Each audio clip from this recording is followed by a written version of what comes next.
हाय मैं रवि रवि के बिंदास बोल में आपका हाँ स्वागत है। सर। हेलो। जी सर। हाँ, गुड मॉर्निंग सर, कैसे हैं आप? गुड मॉर्निंग, बढ़िया है। सर, इस समय चुनाव की तैयारियां चल रही हैं और आपके सामने बसंत कुमार जी जो बहुत कद्दावर उम्मीदवार हैं, अपनी जीत तय मान रहे हैं या कांटे की टक्कर मान रहे हैं आप लोग? चुनाव प्रचार लगभग कल खत्म हो चुका है जी। और कल वोटिंग है और सारे पूरे विधानसभा क्षेत्र में भारतीय जनता पार्टी के अलावा कोई भी नहीं है जी। और जो लोग चुनाव लड़ रहे हैं सामने वो एक झूठे दावे कर रहे हैं और क्योंकि उनको पता है कि उनकी उनकी जो विश्वास की पोल खुल चुकी है और बहुत अच्छे तरीके से हम बहुत भारी अंतर से यह चुनाव जीतेंगे, ऐसा मैं आपको विश्वास दिलाता हूँ। सर देखिए, 2022 के चुनाव में उन्हें 16,000 वोट मिले थे और उसके बाद कांग्रेस को 20,000 वोट मिले थे, मिला के होते हैं 36,000 वोट। और जी। आदरणीय स्वर्गीय चंद्रराम दास जी को मिले थे 32,000 वोट, यानी 4,000 वोटों से पीछे थे आप, अगर मिला के बात करें तो। कैसे आप अपनी जीत का दावा कर सकते हैं आप लोग? जैसा आप जानते हैं भाई साहब कि पिछले चुनाव में जब हमने चुनाव लड़ा था तो माननीय विधायक जी की तबीयत बहुत खराब थी जी। और सिर्फ 3 से 4 दिन वह कैंपेन में जा पाए थे। जी। और उसके बावजूद भी जब वो कैंपेन में नहीं जा पाए, भारतीय जनता पार्टी के कार्यकर्ताओं की बदौलत वो 12,000 से ज्यादा मतों से जीतने में सफल हुए थे। और आप भी जानते हैं कि जब से कांग्रेस ने अपने इस उम्मीदवार को, नए उम्मीदवार को टिकट दिया है जी, उसके बाद से भाई साहब कांग्रेस में लगातार टूट जारी है। जिन्होंने हमारे पिताजी के खिलाफ, भारतीय जनता पार्टी के प्रत्याशी के खिलाफ चुनाव लड़ा था, आदरणीय रंजीत दास जी, वो स्वयं भारतीय जनता पार्टी में अब शामिल हो चुके हैं। बागेश्वर के जो नगर पालिका के जो चेयरमैन हैं वो अपने 2 सभासदों के साथ भारतीय जनता पार्टी में शामिल हो चुके हैं। सुनीता टमटा जो ज्येष्ठ प्रमुख थी कांग्रेस की, वो भारतीय जनता पार्टी में शामिल हो चुके हैं। ऐसे ही कितने अनगिनत लोग जो भारतीय जनता पार्टी में शामिल हो चुके हैं। तो आप समझते होंगे कि कांग्रेस से किस कदर नाराज है कि टिकट वितरण किस तरीके से गलत किया गया। इस वजह से कांग्रेस का एक जो जमीनी कार्यकर्ता है वो नाराज है और भारतीय जनता पार्टी में शामिल होकर वो आज भारतीय जनता पार्टी को जिताने के लिए प्रतिबद्ध है। सर, ये कहा गया कि रंजीत दास जी इस उम्मीद में आए थे उन्हें टिकट मिलेगा बीजेपी से, पर यहाँ वो खाली हाथ आ गए, तो अब उन्हें लग रहा है कि वो धोखा हो गया, तो इसलिए अब वो बीजेपी को बदला देने के लिए अंदरूनी सूत्रों के अनुसार वो कह रहे हैं कि बीजेपी को हराओ, उन्होंने मुझे धोखा दिया है। जी, क्या इसमें सच्चाई है कोई बात? सर, इस तरीके की कोई बात नहीं है। अगर आपने रंजीत दास जी का जो इंटरव्यू देखा होगा, उन्होंने स्पष्ट रूप से कहा है कि वो यहाँ पर किसी उससे नहीं आए हैं। जबकि कांग्रेस ने जब उनको पता चला अंदर खाने कि इतने टाइम से वो मेहनत कर रहे हैं, उसके बावजूद कांग्रेस पार्टी उन्हें टिकट नहीं दे रही है और बाहर से कैंडिडेट इंपोर्ट कर रही है, तो उन्होंने ऐसी पार्टी में रहना ठीक नहीं समझा और भारतीय जनता पार्टी में शामिल हो गए। आज वो भारतीय जनता पार्टी का गांव-गांव में प्रचार कर रहे हैं और भारतीय जनता पार्टी के प्रत्याशी श्रीमती पार्वती दास जी के लिए वो वोट मांग रहे हैं। अच्छा सर, यूकेडी के अर्जुन देव जी भी एक कड़ी टक्कर दे सकते हैं। अगर वो वोट ज्यादा लेंगे तो उससे बीजेपी का वोट खिसकेगा, ये माना जा रहा है। तो ऐसी स्थिति, अगर यूकेडी अधिक वोट लेके जाएगी तो नुकसान तो आपको होने वाला है, तो फिर आपको लगता है कि कुछ नुकसान हो सकता है आप लोगों को? अब ऐसा तो मैं नहीं मानता हूं, क्योंकि यूकेडी का जो वोट बैंक है वो आप जानते ही हैं कि विगत कई चुनावों में लगातार गिरा है, क्योंकि उनके पास कोई सशक्त नहीं उम्मीदवार रहा है, नहीं सशक्त नेतृत्व रहा है। और मुझे ऐसा नहीं लगता, क्योंकि उन्होंने भी जो कैंडिडेट उतारा है वो भी कहीं ना कहीं पहले कांग्रेस में और इधर रहे हैं, तो मुझे नहीं लगता कि यूकेडी को ज्यादा वोट मिलेगा। यानी आप अपनी जीत के प्रति पूर्ण आश्वस्त हैं? हम अपनी जीत के प्रति 100% आश्वस्त है, क्योंकि बागेश्वर की जो जनता है उन्होंने मन बनाया है कि जो श्री चंदन राम दास जी जो यहाँ से 4 बार लगातार विधायक रहे, मंत्री रहे, उन्होंने भाई साहब इस क्षेत्र में इतना अभूतपूर्व कार्य किया है। आज भी लोग उनको याद करते हैं और जिस उम्मीद के साथ भारतीय जनता पार्टी ने हमारी माता जी को उनके बाद यहाँ पर प्रत्याशी बनाया है, उनके लिए पूरी जनता में एक भावना भी है। एक जन भावना के अनुसार सारे लोग भारतीय जनता पार्टी के साथ और पार्वती दास जी के साथ खड़े हैं और एक मत होकर के भारी मतों से वो उनको जिताएंगे, ऐसा मैं आपको विश्वास दिलाता हूँ। सर, इसमें कोई दोहराय नहीं, चंदन राम दास जी बहुत आदरणीय थे, बहुत ज्यादा डाउन टू अर्थ थे, किसी मिल लेते। मैंने भी उनसे 2 बार उनका इंटरव्यू लिया है। बहुत ऐसा मुझे लगा ही नहीं कि ये 4 बार के विधायक रहे हों और इस बार वो तो परिवहन मंत्री भी बने थे। मतलब उसके बावजूद उनका जो मिलना था बहुत शांत और सौम्य व्यवहार के थे। वो लीगेसी को क्या इस समय आप लोग आगे ले जा पा रहे हैं?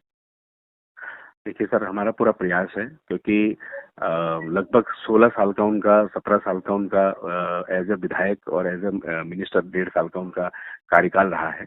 उससे पहले भी वो राजनीति में 5 साल वो बागेश्वर में एज ए चेयरमैन उन्होंने यहाँ पर प्रतिनिधित्व किया है। तो 25-26 साल का जो उनका राजनीतिक करियर था, और उनसे जो भी हमारे परिवार ने सीखा, क्योंकि राजनीतिक परिवार होने के कारण परिवार में राजनीतिक वातावरण भी रहता है। जितने भी उनके कार्य होते थे, कई चीजें परिवार में डिस्कस होती थी। हमारी माताजी का बहुत योगदान रहा है उनके पीछे, उनकी सफलता के पीछे हमारी माताजी ने बहुत हमेशा बिल्कुल अपना फर्ज निभाया, कंधे से कंधा मिलाकर। इसलिए हमारे पार्टी ने उन्हें प्रत्याशी बनाया। तो पूरा परिवार हमारी माताजी को हम लोग सपोर्ट करेंगे। हमारी माताजी के अंदर बहुत अच्छा एक दान पुण्य और एक सीधी सरल वो महिला है। तो निश्चित रूप से हम उनकी जो मैं उसको लेगेसी नहीं कहूंगा, क्योंकि लेगेसी शब्द एक दूसरा तरफ ले जाता है। मैं जरूर कहूंगा कि उनके जो कार्य हैं, उनके जो संस्कार हैं, उनकी जो ईमानदारी, उनका जो जिस तरीके का उनका करियर रहा है, हम उनके कोशिश ये करेंगे कि उनके करियर को हम आगे ले जाएं, और उनके जो जितने भी कार्य थे और जनता के प्रति जो उनके प्रति जो प्रेम और स्नेह था, हम चाहेंगे कि वो हम विश्वास हमेशा बना सर 2 सवाल लूंगा, फिर मैं आपको फ्री करूंगा। सर एक सवाल ये, कितने वोटों से जीत का अंतर समझ रहे हैं आप? सर मुझे ऐसा लगता है कि बहुत भारी मतों से हम यहाँ से जीतेंगे, और जहाँ तक मेरे को विश्वास है कि हम 20,000 प्लस से सीट जीतने जा रहे हैं। ओह सर, मेरा जो अपना आंकलन है, मुझे लगता है कि 1500 के आसपास ही जीत रहने वाली है। फिलहाल देखते हैं। दूसरा सर, एक अंतिम सवाल पूछूंगा मैं आपसे कि जिस तरह ये चीज चली जा रही है, एक आरोप लगा कि चंद्रराम दास जी ने अपनी बेटी को एक गलत तरीके से नियुक्ति करवाई, जो कि भ्रष्टाचार का नमूना है। उस तरह की बातें चल रही हैं। तो क्या ये जो छाप है भ्रष्टाचार वाली, क्या ये इस चुनाव में उसका असर देखने को मिलेगा? सर पहली बात तो मुझे ऐसा लगता है कि पूरे इस चुनाव में विरोधियों के पास कोई और मुद्दा ही नहीं था। उन्होंने सिर्फ एक बात बताइए, इतना बेदाग उनका करियर था हमारे पिताजी का, उन्होंने इतने वर्षों से काम किया, और जिस दिन अंतिम उनकी जो यात्रा थी, आप जानते हैं कि लोगों ने आंसुओं से उनको श्रद्धांजलि दी है। और आप जानते हैं कि उनका जिस तरीके का करियर था, मुझे बहुत ही शर्मिंदगी महसूस होती है विपक्षियों पे कि उन्होंने चुनाव के मुद्दों को छोड़ के व्यक्तिगत एक लांछन जो परिवार पर लगाया है। और आप एक बात बताइए कि जब चिकित्सा जो चयन बोर्ड है, उन्होंने स्पष्टीकरण दे दिया कि किसी तरीके का कुछ धांधली नहीं है। और सर एक बात बताइए कि 26 अप्रैल को हमारे पिताजी का देहांत हुआ है, और 1 मई को हमारी बहन का इंटरव्यू हुआ है। तो पहली बात तो एक आदमी, एक दिवंगत व्यक्ति किस तरीके से अपने किसी को भी लाभ पहुंचा सकता है, आप पहले तो ये पता करिए। दूसरा सर, जिस तरीके की बातें मैंने सुनी है, और हमने इसको इसलिए इसका आंसर देना आवश्यक नहीं समझा क्योंकि किसी को इस बारे में नॉलेज ही नहीं है।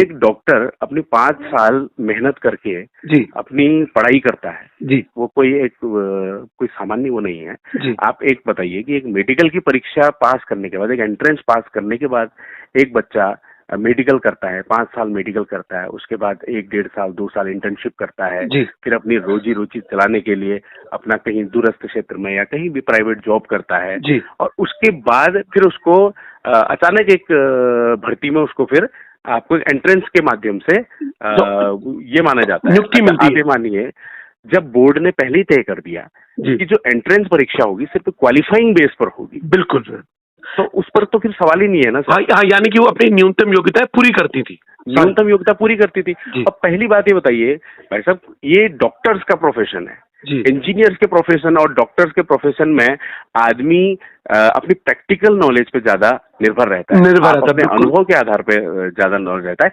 इसीलिए बोर्ड ने भी या आयोगों ने उस एंट्रेंस को मात्र क्वालिफाइंग बेस बनाया गया। ये कोई आईएएस का टेस्ट नहीं है, ये कोई ऐसा जेईई का टेस्ट, यानी कहते हैं कि आप इंजीनियरिंग का कोई टेस्ट नहीं है कि जिसमें एंट्रेंस के बेस पर आप क्वालिफाई कर जाए। तो बहुत बहुत धन्यवाद से बात करने के लिए। सर मुझे एक ऐसा सवाल है अचानक से, जैसे ही आपकी माता को टिकट की घोषणा हुई तो उस समय उनकी प्रतिक्रिया क्या थी आपकी मम्मी की? उन्होंने सोचा था कभी जिंदगी में कि चुनाव भी लड़ेंगी?